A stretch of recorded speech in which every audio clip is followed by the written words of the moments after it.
Hello, my name is Joanna Bess, and I'm the author of an historical fiction novel called Josephine's Defiance, as well as an award-winning series of children's picture books called the Purple Wagon series. I'd like to talk to you today about the reason why I decided to write the historical fiction novel Josephine's Defiance, because that is a question that I am often asked. Now, my response to that would be the farm. It's the farm that I grew up on. That is what inspired me to write the historical fiction book Josephine's Defiance. So let me explain. The farm where I grew up was owned by my great uncle, and my family and I were lucky enough to be able to live there. It's located just outside of Germantown, Kentucky.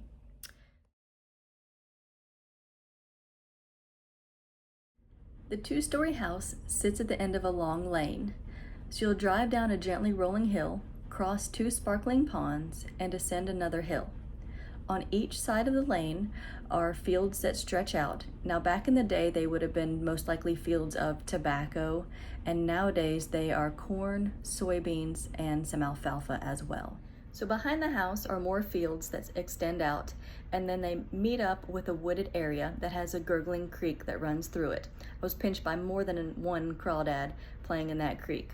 So I laughed, I cried, and I grew up on that farm. It was my Terra. Like I said, the house where I grew up was built in 1844, but there was a much older house on that property that preceded mine, and it was a log cabin.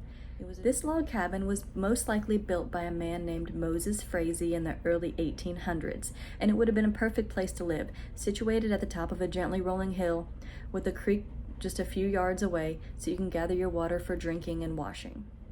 The log cabin was a normal log cabin for that time. It was built solid, 2 stories, and had a large fireplace for cooking and heating.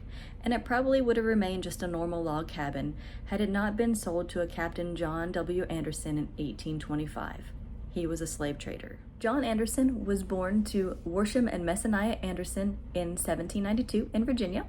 They moved to Kentucky, and they were found in the Mason County census in 1812. John Anderson ended up marrying a woman named Susan, and her last name may have been Branch, and then they had a daughter named Elizabeth Branch Anderson. John Anderson joined the Mason County Militia Unit, where he earned the title captain. He also owned 2 flatboats, and he would run those flatboats down to New Orleans and Natchez, Mississippi, and at the time he was selling crops. The first documentation of him selling crops down there was in 1818. Now, in 1823, there was an incident on one of the flatboats with a slave. Another witness, Edward Stone, who was a known slave trader, was on that boat as well. But whether or not John Anderson was selling slaves at that time, we cannot be for sure. In 1825, John Anderson bought the tract of land and the log cabin. Here he raised and raced thoroughbred horses. He had one named Paragon, which was widely known throughout Kentucky. He also owned 2 stallions that were direct descendants of Godolphin Arabian, which is one of the founding horses of thoroughbred racing in England and the US. Now, it wasn't until 1830 when Captain John Anderson's life became more documented. They were documented in court cases, ads, and letters. There was one court case that had John Anderson making a deal with a man named James Kemp about a slave, and then he was also sending a lot more slaves to his farm in the Dover area. So in November 1830, Captain Anderson put an ad out in the Maysville Eagle, which was the paper at that time, and he was looking for 2 runaways. Now, the difference between his ad and other runaway slaves' ads was that his ad described the slaves as being shackled. Therefore, they were being transported, and they didn't just run away from the farm where they were held captive. Now, in December 1831, Captain Anderson was in the court news again. This time, he was being sued by a man named Charles Diamond from New Orleans for selling a 6th slave.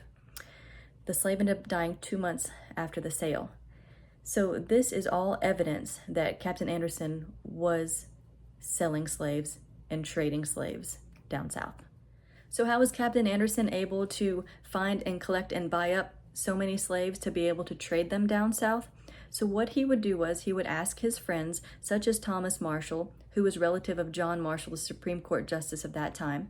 He would have them look for as many slaves as they could find and buy them up in the ages of 12 to 25. And then he would ask them to send them to his farm and where he would hold them, and then he would take them on his flatboat and then send them south where he would sell them.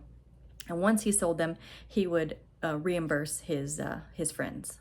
In order to house so many slaves that were being bought and sent to his farm, he needed a holding pen, and this is where the log cabin comes into play.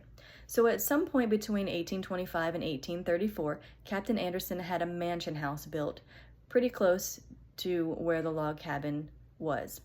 And then he resided in that mansion house, and he turned the log cabin into a holding pen. Now, no one really knows what happened to the mansion house. It was not there when I lived there. There doesn't seem to be any documentation of what happened to it, but there are bricks that have been found in that field. So I'm not sure if it caught on fire or it was torn up in a storm. I'm not really sure. And how did Captain Anderson turn the log pen into a holding pen? Well, he took bars and put them across the windows, and archaeologists were able to date these bars from the stamp that they found on them. It was G and J.H. Schoenberger, and they dated it from 1832 to 1833.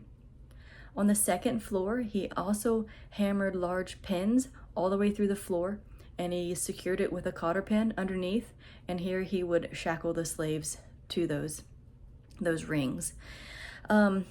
He may have, according to archaeologists, separated the second floor into different rooms because they did find a large wooden beam that had Captain Anderson's name stamped on it. Captain Anderson died unexpectedly in July 1834 at the age of 42. No one is quite sure how he died, but there are two theories.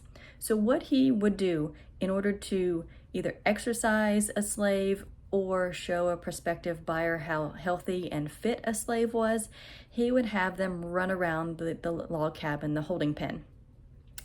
One day there was a slave that he was running around, and instead of turning to come back around the other side of the log cabin, the slave just kept running straight north to freedom. Captain Anderson took off chasing him. Now, one of the ways they said he died was that he tripped over a cornstalk and impaled himself through the head with another cornstalk as he fell on it. The other way they say he died was that he tripped over a grapevine and he fell and smacked his head into a tree and it broke his neck. But like I said, no one is really sure, but they are fairly sure that he died unexpectedly because he died without a will.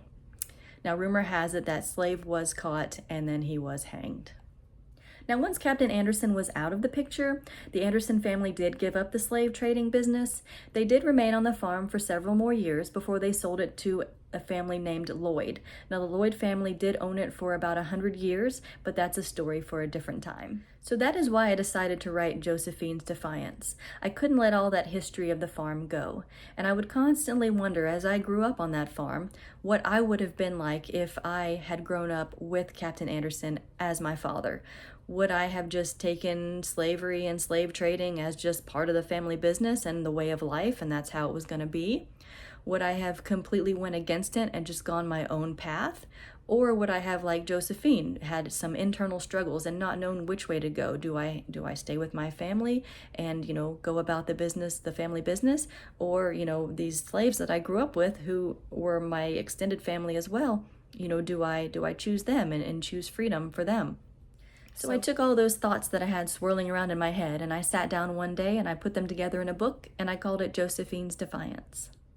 Now, if you enjoyed this bit of history and insights on why I decided to write the book Josephine's Defiance, then please subscribe to my channel and hit the like button.